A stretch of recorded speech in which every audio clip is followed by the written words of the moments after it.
Est-ce une victoire convaincante pour vous? Convaincu? Pas? Vous avez 2-3 petites choses à nous dire. Habillage à la française et on y va, mes amis. Mélisande, vous dites oui ou vous dites non à cette question? La question, est-ce que je suis convaincue? Oui. Est-ce une victoire convaincante? Oui. Nabil? Pas tant que ça. Pas tant que ça. Nico? Pas plus que ça non plus. Pas plus que ça, non. Hervé? Pas plus que ça non plus. Pas plus que ça, voilà. Eh bien, Jo, vous pouvez adresser vos souhaits à la régie d'envoyer ce fameux jingle. Hein, voilà, c'est Jo. Jingle. Toujours aussi nul.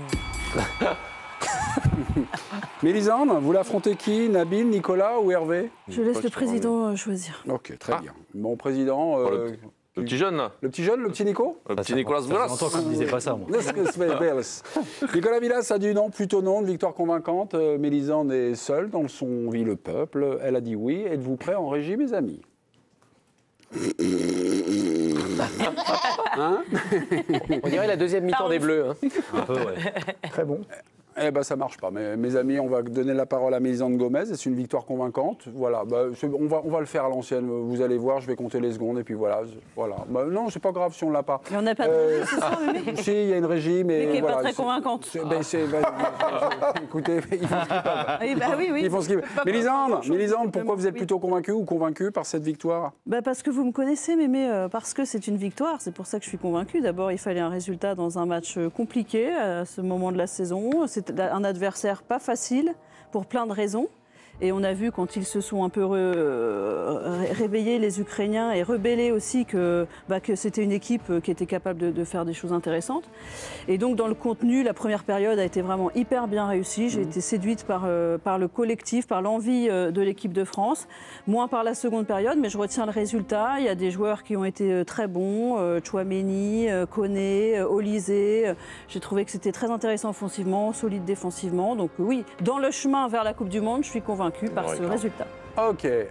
Vous, non? Vous dites non, plutôt non. Qu'est-ce qui vous a finalement déçu? La deuxième période notamment, parce que justement tout le problème c'est que sur l'ensemble du match, et limite je pense que si ça avait été l'inverse, c'est-à-dire si la deuxième période aurait été la première, alors on serait resté sur la dernière impression, mais là franchement la deuxième période c'est pas possible quoi. Voilà, on a retrouvé, franchement on était inquiet presque à la mi-temps tellement on était convaincus, et on a retrouvé la France à Dédé. Et là tu vois on est content, tu vois, un peu de chatounette, tu vois, on s'emmerde un peu, voilà la vraie France à Dédé. Le résultat est là c'est vrai, mais on s'attendait quand même un peu mieux. Et là où en revanche je suis d'accord avec toi Mélisandre, c'est qu'on a vu quand même des bonnes choses quoi, mais ça suffit pas franchement.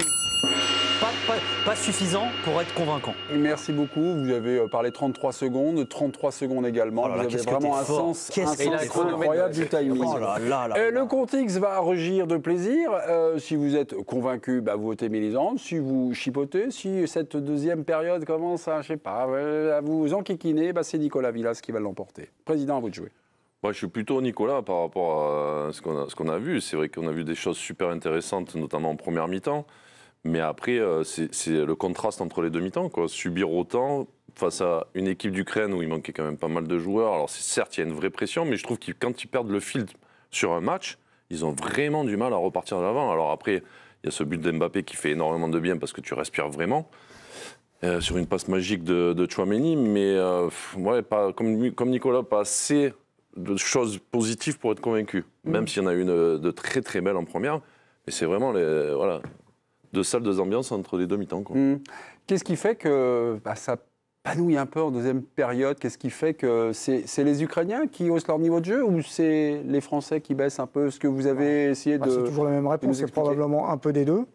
C'est vrai que la première mi-temps, en fait, c'est le collectif qui fait la différence. Et ça, c'était bien, mais avec des individualités.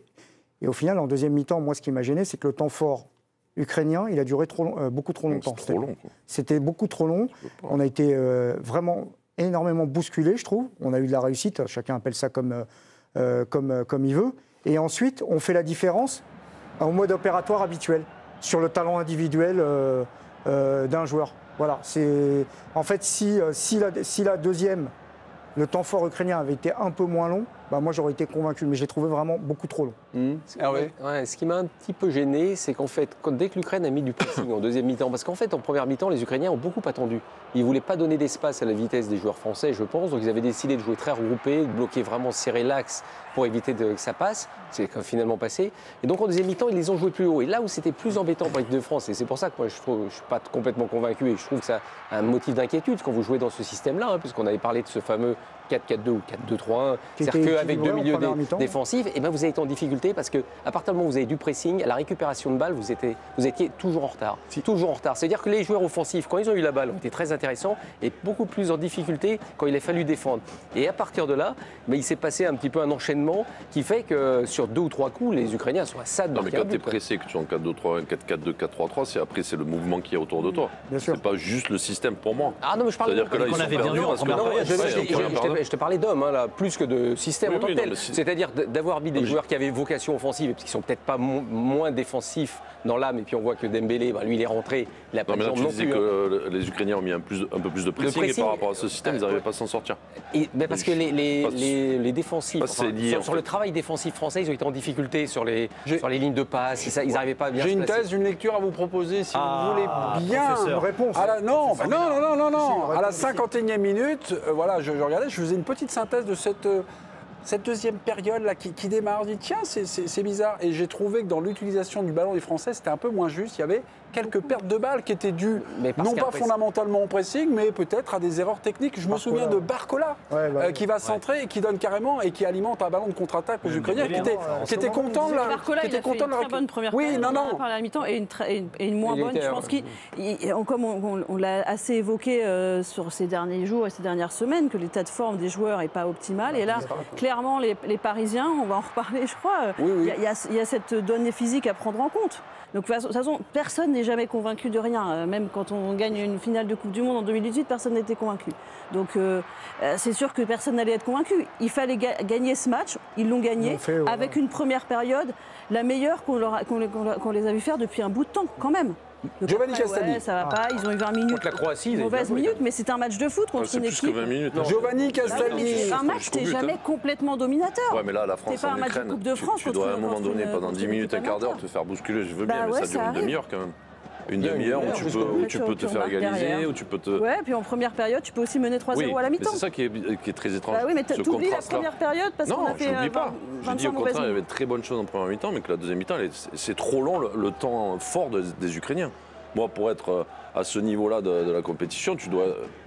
Je veux bien que tu sauves 10 minutes, mais après, à un moment donné, il faut que ça réagisse Est-ce différemment. que c'est un match parfait? Évidemment que non. Est-ce que c'est convaincant dans le contenu et dans le résultat? Évidemment. Non, mais toi, que tu oui. maintiens ton avis. Moi, je maintiens le mien dans le sens où il y a eu Vous trop. n'êtes pas d'accord, en fait, en gros. Non, mais oui.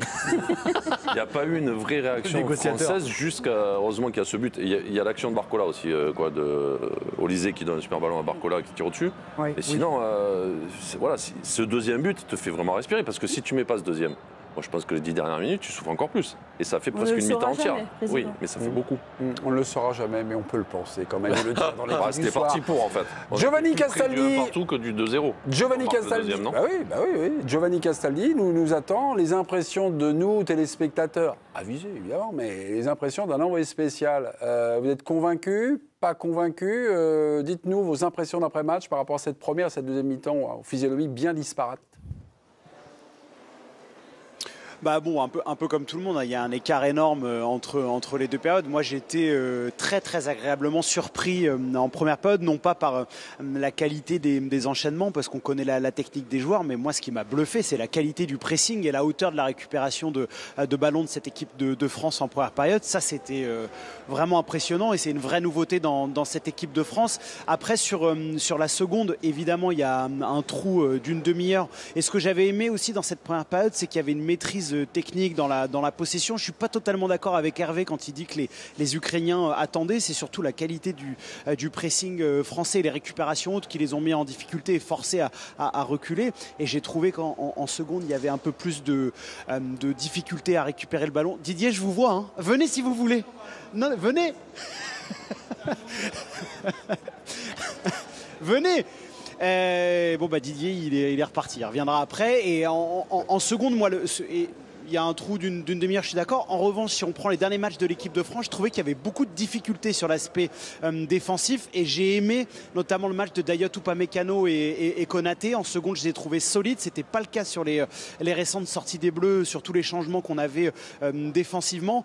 Voilà, après, je sais pas si vous avez ressenti ça, mais je trouve aussi que physiquement, ils ont pioché en seconde. C'était plus compliqué. Donc, c'est plutôt convaincant par rapport au nombre de changements, la qualité du pressing, par rapport à l'adversité. Je trouve que c'est plutôt une belle soirée pour l'équipe de France.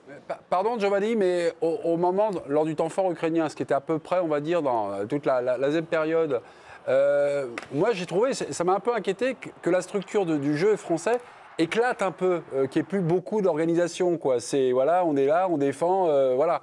Sur les ballons de relance, sur les circuits de passe pour relancer un peu, pour harmoniser tout ça. J'ai trouvé ça assez décousu. Moi, ça me préoccupe un petit peu sur place aussi. Vous avez constaté ça ?